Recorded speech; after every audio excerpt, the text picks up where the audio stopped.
హరి ఓం. ప్రతి మనిషి తన శరీరమే తను అని భావిస్తాడు.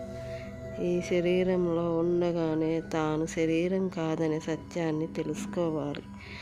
ఈ శరీరమే పెద్ద మాయ. మాయను జయించాలంటే నీవు పరిగెత్తడం ఆపాలి.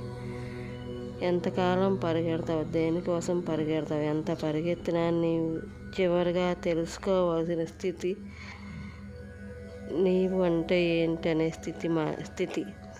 ఆ స్థితిని తెలుసుకోవాలంటే నువ్వు పరిగెత్తడం ఆపు తీరవలసింది. అప్పుడు మాత్రమే నీవు నీ నిజస్థితిని తెలుసుకుంటావు. ఓం శివోహం. నిజస్థితిని తెలుసుకోవడానికి పరిగెత్తడం ఆపాలి. నాహం దేహో నమే దేవో, నాహం జీవో నమే జీవః, చిదానందః శివో.